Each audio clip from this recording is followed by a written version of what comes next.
Message is that the U.S. is in incredible shape. He's looking forward to next year's World Cup, Super Bowl, and the Olympics as well. And of course, let's not forget America's 250th anniversary. So we heard updates from the cabinet members, including on topics such as factories and jobs coming back to the U.S. And we're going to discuss all this with today's panel. Joining us is Mike Leon, NTD News contributor and host of the Can We Please Talk podcast, and Tony Kinnett, national correspondent at the Daily Signal and host of the Tony Kinnett Cast radio show and podcast. First of all, good afternoon. Good to see you both, as always. Mike, starting with you today. Just your initial thoughts here. What stood out to you in the meeting? Yeah, well, first off, good to see you guys as always on this Tuesday. Let's start with the good. I like that these are open to the public. I like that there's everyone going around the table talking about different things. We can get into some of those particulars, but I do like this overall. I'm not saying the Biden administration didn't do this, but you've seen how frequent these have happened. It feels like this happens once every couple of months, where President Trump invites the media in and cameras in to capture this, and then they kind of go around the room. A few things kind of stood out to me, and I know we'll dive probably deeper into some of the economic stuff and whether or not Trump has the power to fire Lisa Cook, and we can get into that stuff. That obviously stood out to me. I'm very big in terms of my dad fled a country where, and I'm not accusing Trump of being a dictator, so I don't want anybody to misuse my words, but where my dad fled a country where the person in charge of that country was jigging the numbers and getting rid of people because of the bad reporting of numbers and economic growth, and then hiring people that would craft that message so that way it would appear as if the country is doing better. So I never take that kind of stuff lightly when I'm thinking about those things. And we can drill into the economic stuff and whether or not Trump inherited a bad economy from Biden and stuff like that. But some of the things that stood out to me, I know the reclaiming of Labor Day, and I do think that is interesting. But I do like, Don, just at a high level, I do like that this is open to the public. And I encourage more of the American people, you should be watching more of these type of things if you want to listen to the folks that are in the president's cabinet talking about their respective departments. Okay, Tony, a lot was covered today. Your initial thoughts. He talked about President Trump, energy and AI, and he pointed to the data center being built by Meta, which he showed the image almost the size of Manhattan, expected to be built in Louisiana. Your overall thoughts? Well, good to be with you both, of course. I think that, again, like Mike, I'm rather happy to see these kind of meetings in front of the public. To be completely honest, I could do with a little bit less of the sycophancy, especially from Steve Witkoff. Mainly, again, don't get me wrong, I'm more than thrilled to see a lot of these ceasefires and peace negotiations. But again, one of the things that you have to weigh on the scale when they are all open to the public and you have a team of mavericks who is doing everything all at once, that few minutes that they have is an opportunity to impress the boss, as it has been for the end of time. Again, personally, it's not even a political thing. I just don't care for that. I'm more of a get to it kind of a guy. That stuff said, some of the stuff Trump is getting to, like the data centers, I would say is 90% good. Again, I will be one of these few conservatives who will say that perhaps we should make sure that some of these data centers are being responsible with their power use. Again, not just their power, but their water use. I'm, of course, for the expansion, the mass expansion of natural gas, of nuclear energy specifically. I think that looking at some of that stuff is an excellent thing. On the economic side, look, you tossed it over to Jameson before you cut over to us. And the trade rep has been negotiating a lot of tariffs as leverage. Again, when tariffs are used as leverage, excellent. When tariffs are used as long-term policy, it is a political play to get the union voters who used to be kind of blue-collar Bill Clinton voters of the 90s. Now they are part of the Republican coalition, which is a very weird place to be in, may I just say. And to that, I'd say the Labor Day comment is rather apropos, given the way that all unions except teacher are moving over to the, I wouldn't say the right side, but more of the populist faction of the right. And I think you can see that here. But as crazy as it sounds, this is the most business as usual cabinet meeting we've seen yet from this administration. Okay, Mike, you heard what Tony said, and you said earlier that there were good parts and bad parts for you. You talked about the good parts, so what's the bad part? Well, Tony said it. I'm so glad he said it, man, because now I can piggyback and hammer it. I don't need the kissing up. We don't need. It doesn't need to be called the Gulf of America. No, Americans don't care about whether or not it's called the Gulf of Mexico or the Gulf of America. That is stupid things. I mean, I have no other phrasing for it, no other words to use for it. We don't care about that stuff. Americans do not care about that. What they care about is the unemployment rate, which has kind of stayed a little bit steady from when 2025 and Biden left around 4%. Now it's still around 4.2%.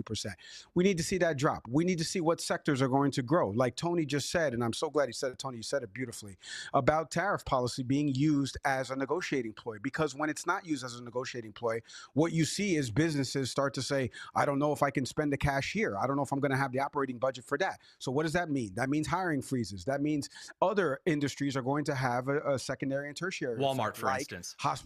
Yes, exactly. But I'll even go to the secondary part and third part, which is hospitality and travel, right? Because that extra spend that they had was going to be spent maybe doing company offsites or maybe doing something in the travel industry that would allocate rooms and all of these different things. And I've heard this from, again, traveling the state of Florida and hearing from different businesses and business owners about this, what tariffs is causing and the uncertainty. So there's a lot that came from this cabinet meeting. I think the bad is kind of what Tony said. With every single person going first, I like, the labor secretary and her name, Lori Chavez, for example. Lori, I don't need the spiel. I don't need to suck up right now. I just need you to get to what your department is currently doing right now with respect to reporting data, giving that back to the President of the United States. This is not the time to do that. 2024, September, October of 2024, during the campaign cycle, you can do all of that. Now that you're in this position and you're leading a major department within the government, you need to explain what your role and responsibilities are in the government, what it is that you're doing, and how you worked with the American people, or whether or not your job affects the American people and how. Outside of that, to Tony's overarching point, I don't need to suck up. And I'm so glad Tony said it, because I didn't want to say it. I wanted to wait for Tony to say it, and he said it, and I love piggybacking on it. Well, that's why we have this panel. You guys, you basically piggyback off each other without, actually, communicating that to each other. Right. Well, I want to bring up crime. You guys haven't brought that up yet. Trump said his efforts to reduce crime is apparently doing very well ahead of the Olympics, World Cup 250th celebration. And one little thing, he highlighted the incident that our very own White House reporter, Iris Tao, experienced, being threatened at gunpoint. She was saying she was pistol whipped, and if she were shot, she was saying that her friends, her family would have never known. It really bothers me. I followed the story regarding your reporter Iris closely. Again, I'm not from DC. I'm from Indiana, but going to DC as much as I have, of course, the way that crime had gripped that city, again, the way that these administrations, and I mean this at the city level, had continually promised to address crime, and then it just got worse, and they blamed it on exterior and extemporaneous issues. That's very frustrating. I think, if I might, I'm not going to speak for Mike, but I'll speak for me here. The reason that I didn't mention crime is that a lot of things the Trump administration is doing regarding illegal immigration and crime at kind of the macro level, and then also at the micro facilitation level, are not only very popular with the American people by the polling showing that it's no longer at the top priority or top concern. Again, today, Iris can walk the streets of DC in most places and feel a lot safer than she had. And by the way, that's not a political gotcha. It's a methodology of thanks. I said the same thing when Josh Shapiro, the Democrat governor of Pennsylvania, ordered that a certain part of Pittsburgh get its stuff together so certain pieces of crime weren't happening. Wes Moore in Maryland has shown recently some shakiness on this, but before he's tried some decent strategies in Baltimore with some good degree. But what I see as far as the crime situation is concerned is, again, very effective, getting the nation's capital to a position where families can actually come enjoy the city, where people can go to work without the carjackings. Friends of mine who are no longer with us because of the violence in Washington, that it's a good thing to solve. And the same with illegal immigration. Those are good things, and they should be celebrated, whether or not there's sycophancy. I will briefly, I don't want to hog the microphone here. I'm not sure I agree with Mike on the Americans don't want certain things like name changes, given the radical move to change every name on a lot of other American institution things, not the Gulf of Mexico, but over the last decade. So I'd say some of that might be warranted, but maybe to be celebrated in the cabinet meeting by the 7th meeting, yeah, probably not. Okay, Tony. So I want your thoughts on the efforts in reducing crime in D.C. Over 1,000 arrests, and our Iris Howe saying she feels safer on the streets. Or Mike. Oh yes, sorry. Well, so first off, I'm going to piggyback on something Tony said there. And I never want to plight anybody that's been through something that Iris has gone through. And Tony, your friends, you spoke about them in the past tense. So condolences there. And I never want to belittle anything like that. Here's what I will say about the crime part of this. And I'm going to piggyback on what Tony said in terms of long term when he was talking about tariffs. If we're going to mobilize the National Guard into, according to U.S. News and World Report, the 10 most violent, or at least in terms of statistical data, the 10 most violent cities in America, D.C. is not in that top 10, right? 4 of them reside in red states. We're going to mobilize the National Guard to these red states. 3 of them happen to be in Louisiana. I hope so. Yeah, well, that's what I'm saying. But it's not for scalable, Indiana, for example. Right? Yeah, right. But Tony, so it's not scalable, right? I think you and I both agree it's not scalable. It's not something that you can do long term. So I think Democrats have lost the soft on crime message outside of statistical data on the messaging front, because they don't come out and say it how I'm about to say it right now. We want to stop crime. We want to give law enforcement the resources they need. They need better policing, but we also have to work with community organizations that are on the ground, mental health services organizations. I've had a panel discussion here on NTD with some folks that are in that same vein that are doing that kind of work in a couple different cities, including in Tennessee. Like, you need to work with folks on the ground while also giving police resources, because the deterrent factor is great to have troops at least make or give the appearance of making everything feel safe. But if Congress doesn't approve this past the extended 30 days and those troops end up going away, what we're left with is the same DC police force policing the same community. What has changed? That's where we need the funding to make sure that it's going to the right places and make sure it's giving the police better training, better weaponry, if we're recruiting more, but then also the community organizations that are working to stop crime, to get people off the streets. I say this as somebody that grew up in the not best area of the Bronx and then ended up moving to the whitest neighborhood of all time, 40 minutes north, because my dad wanted to put me in a good school. I know what it looked like from a community perspective living in the Bronx and what options I had versus what living in Harrison, New York. You can go look both of those up and look up the statistical data around both of those 2 towns to see the key differences and why somebody like me, I don't have as many friends that are left from the Bronx, whereas the community in Harrison and Westchester County rescued me because there were things to do after school and there wasn't as much crime.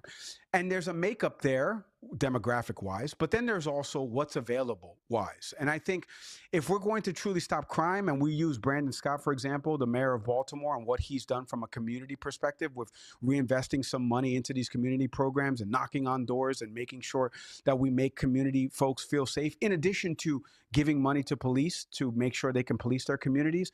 Those are ways that need to be replicated. So if the president truly wants to be about that, which I think he does, I think all Republicans, and I think there are some Democrats that do, they just get lost on the messaging part of it. Let's work in conjunction to make sure that the police are funded, not defunded, but then also these community programs are getting the funding that they need so we get the kids off the street so they're not committing crimes. Okay, Tony, one quick response from you on what Mike said, and then I would like to have you comment on our second topic today, which is the deal with Intel, where the U.S. is owning 10% of the company in equities. Is this more of a bailout move, a strategic investment? Is it about national security? I mean, it's political posturing. If it is on national security, that would be a first to me. I didn't believe that Intel was selling some of its shares internationally. I think it's a bad move. So I'll answer that right up front. I disagree with it. I don't think it's a smart move. We didn't like it when Obama invested in Solyndra. I don't like it now when Trump is encouraging the Department of Defense to invest in Intel. So that moving aside to Mike's point here, this is where I do think that I do have a bit of disagreement. That it's a messaging kind of problem for a lot of Democrats, that we don't see that played out in policy and practice. Of the major cities that we talked about, even in red states, they are all run by blue-centric city councils and mayors who come to the table every election time and say, well, if we just throw more money at it, whether it's at the police, it's community programs, it's after school programs, that's going to fix it. And in many cases, they do try these. Brandon Johnson in Chicago, they've thrown a lot of money at these community programs, and it does very, very little.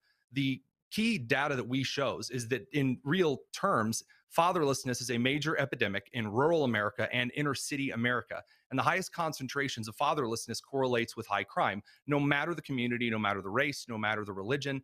And so when we look at the Trump administration kind of more broadly, it's kind of a long-term solution here. I don't see sending the National Guard to every city. I don't see, I see that as a leverage point, like you said.